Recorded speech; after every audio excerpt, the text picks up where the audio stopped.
আব্দুল হান্নান শেখ, জনাব আব্দুল হান্নান শেখ।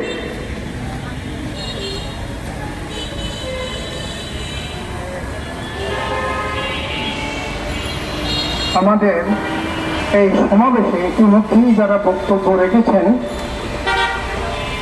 তাদের প্রত্যেকের বক্তব্যের সাথে আমি একমত।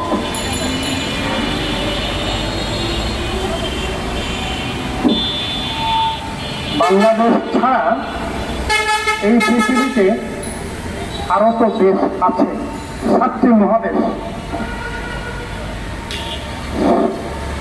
শিক্ষা কার্যক্রম মানে আনন্দ ঘন পরিবেশে শিক্ষা কার্যক্রম একটি মহাদেশে প্রতিটি দেশে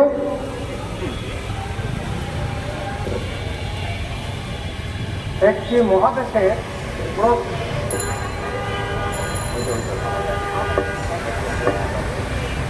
মহাদেশে প্রত্যেকটা দেশে বিদ্যমান।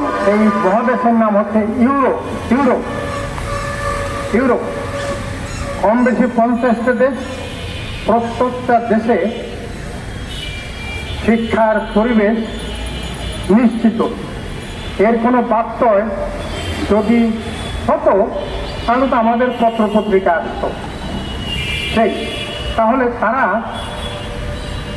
তারা যেটা করতে পেরেছে প্রত্যেকটা দেশে, কিন্তু আমাদের বাংলাদেশ যে মহাদেশে, এশিয়া মহাদেশে, সেই এশিয়া মহাদেশে কোনো দেশ শিক্ষার ভালো পরিবেশ শতভাগ করতে পারে নাই তা কিন্তু নয়। জাপান পেরেছে। জাপান ছাড়া আরো তো দেশ পেরেছে,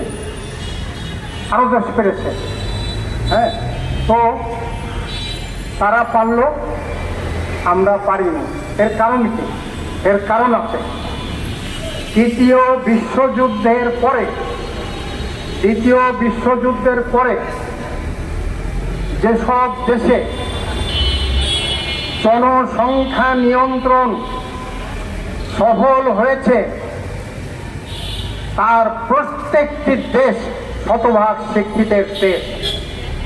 তার প্রত্যেকটি দেশ এমন দেশ যে একটিও খাল হারায় নাই, একটিও মাঠ হারায় নাই, জলাশয় হারায় নাই, বনভূমি হারায় নাই, একটিও না। এখন বিষয়টা হলো একটা বিষয় যে দেখেন, বাঁশ দিয়ে লাঠি হয়, বাঁশ দিয়ে বাঁশের বাঁশি হয়, বাঁশ দিয়ে লাঠি হয়, বাঁশ দিয়ে বাঁশের বাঁশি হয়। আমি এই কথা কেন বলেছি? আমাদের জাতীয় কবি নজরুল, তার কাছ থেকে আমাদের যা কিছু শেখার তা আমরা শিখি নাই। কেউ শিখি নাই তা না, অল্প লোক শিখেছি, শতভাগ লোক শিখি নাই। জাতীয় কবি কাজী নজরুল ইসলাম রাজনীতি করেছেন অল্প বয়সে। তিনি কংগ্রেস পার্টি করেছেন, গান্ধীকে নেতা মেনেছেন, কিন্তু সাম্প্রদায়িক রাজনীতি করে নাই, জিন্নাকে নেতা মানে নাই। তিনি সানিয়াত সেনকে নেতা মেনেছেন, লেনিনকে নেতা মেনেছেন। তিনি শুধু কংগ্রেস নয়, কমিউনিস্ট পার্টি করেছেন, একসাথে 2 পার্টি করেছেন, কোনো পার্টি তাকে বাধা দেয় নাই। কিন্তু জীবনে একদিনের জন্যে কোনো সাম্প্রদায়িক দল করে নাই, বা জিন্নার অনুরক্ত হয় নাই, বা মুসলিম লীগ করে নাই। আমি আগেই বলেছি যে বাঁশ দিয়ে লাঠি হয়, বাঁশ দিয়ে বাঁশের বাঁশি হয়। এই কথা বলার কারণ হলো এই, তিনি ধর্মীয় রাজনীতি পছন্দ করতেন না, কিন্তু ধর্মীয় সঙ্গীত তিনি পছন্দ করেছেন। এবং আজ যদি যে কেউ বলে এই পৃথিবীতে প্রমাণ দিয়ে দেখেন ধর্মীয় রাজনীতির ফলে কোনো দেশে ধর্মের বাস্তবায়ন হয়েছে এবং সেই দেশ পৃথিবীর সবচেয়ে উন্নত হয়েছে, পারবে না।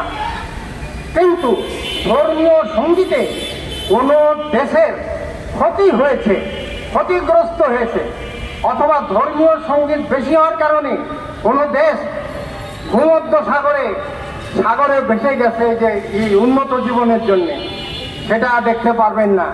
এই কথা বলার কারণ হলো এই, আপনার ইউরোপে আমাদের যেমন মাদ্রাসা আছে, ইউরোপে তো গির্জা আছে। গির্জায় ধর্মীয় সঙ্গীত গায়, ধর্মীয় সঙ্গীত গায়। তাদের দেশের নারীও নজরুল আছে, পুরুষও নজরুল আছে। একজনের নাম ফ্যানি ক্রসবি।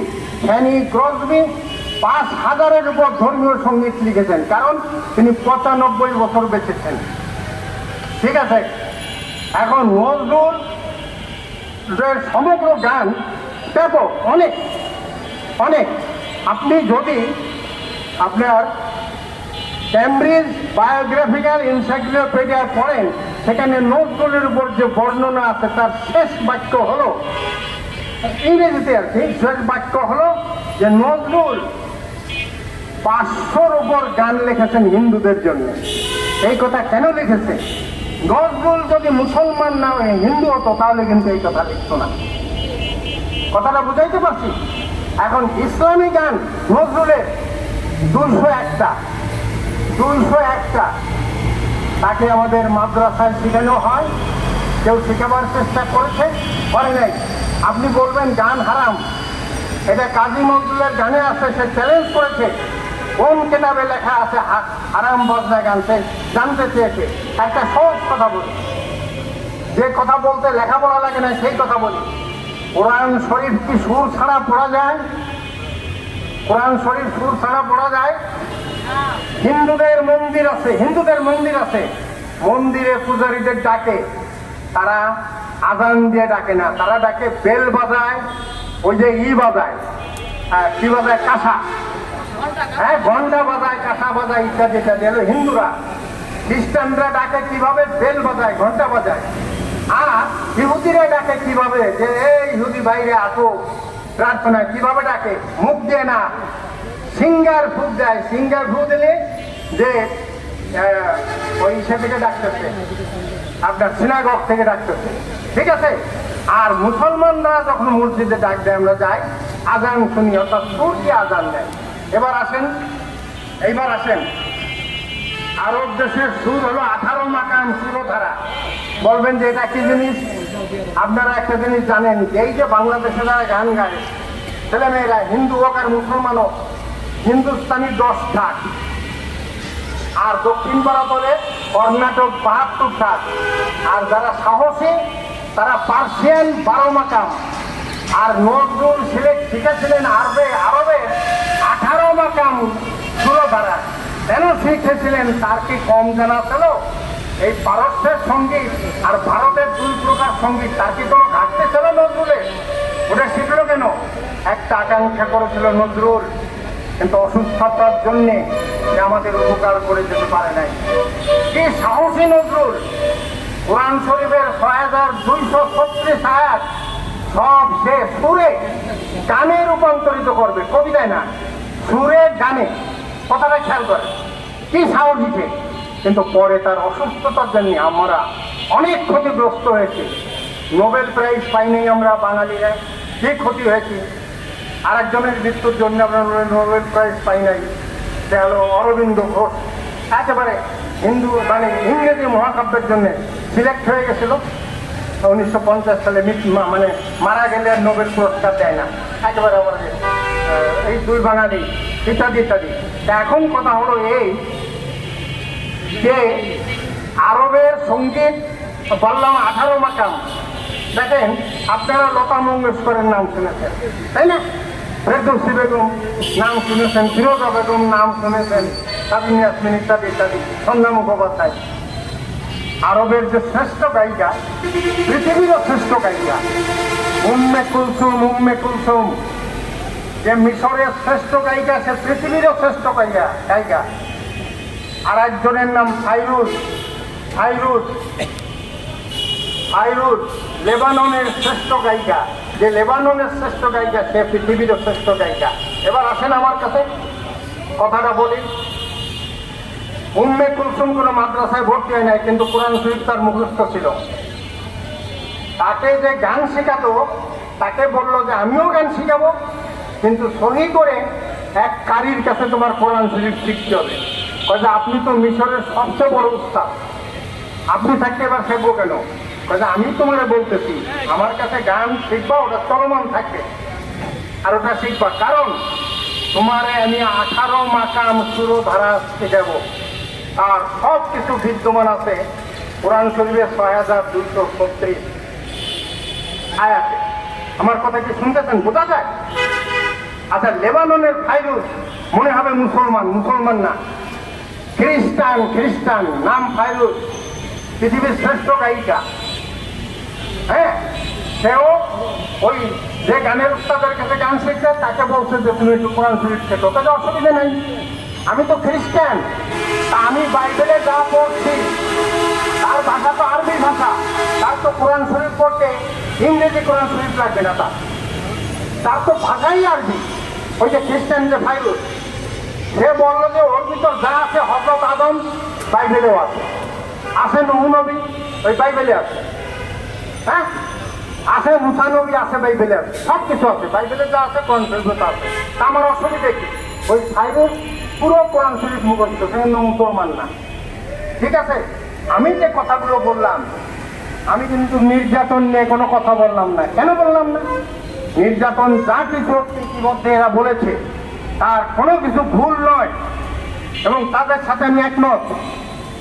এবং ভবিষ্যতে যদি আমরা আমাদের জীবদ্দশায় সমস্ত স্কুল কলেজ মাদ্রাসা বিশ্ব শীর্ষ শিক্ষা প্রতিষ্ঠান না করতে পারি, তাহলে সেটা লজ্জার ব্যাপার হবে আমাদের জন্য। কারণ আমি নিজে একজন মুক্তিযোদ্ধা, বীর মুক্তিযোদ্ধা, আমি কিভাবে মুখ দেখাবো যদি শতভাগ শিক্ষিত দেশ না হয় বাংলাদেশ, বৈদেশিক ঋণমুক্ত দেশ না হয় বাংলাদেশ, শাশুড়ি পুত্রবধূর দ্বন্দ্ব যদি শূন্য না হয় বাংলাদেশ, ননদ ভাবির দ্বন্দ্ব যদি শূন্য না হয় বাংলাদেশ, আমি কিভাবে মুখ দেখাবো? আজকে লজ্জার কথা আপনাকে বলি, 1971 সাল থেকে না, তারও আগে থেকে, যখন আমরা পূর্ব পাকিস্তানের অধিবাসী ছিলাম, তখন থেকে আমার সোনার বাংলা গান হতো, খুবই পপুলার গান, সবার অন্তরে এটা। কারণ অন্তরে বাংলাদেশ ঢুকে গেছে। মৌলানা ভাসানী আর শেখ মুজিব ঘুমাইছিল না, একেবারে সমস্ত বাঙালির মনে ঢেলে আপনার স্বাধীন বাংলা দেলের ভিতর ঢুকে গেছে আমার সোনার বাংলা গান। কিন্তু একটা দুর্বলতা, আমরা দেরিতে হলেও এখন যদি আবিষ্কার করতে পারি তার সমাধান করতে হবে। গানের ভিতর আছে আমার প্রাণে বাজায় বাঁশি, বাঁশি কিন্তু বাজে না, হারমোনিয়াম বাজে, তবলা বাজে, হ্যাঁ হারমোনিয়াম তবলা বাজে, গানটা সুর ঠিক হয়। গানের ভিতর আছে আমার প্রাণে বাজায় বাঁশি, বাঁশি কিন্তু বাজে না। আজকে যদি শত শত হাজার হাজার বংশীবাদক থাকতো বাংলাদেশে, তাহলে বাংলাদেশের শ্বশুরি পুত্রবধূর দ্বন্দ্ব থাকতো না, ননদ ভাবির দ্বন্দ্ব থাকতো না, জায়গায় দ্বন্দ্ব থাকতো না, ধর্ষণ হতো না। আর প্রমাণ আছে 1988, 89, না 1998, 99, 2000 সালে কালিয়ার দাদা যত সঙ্গীত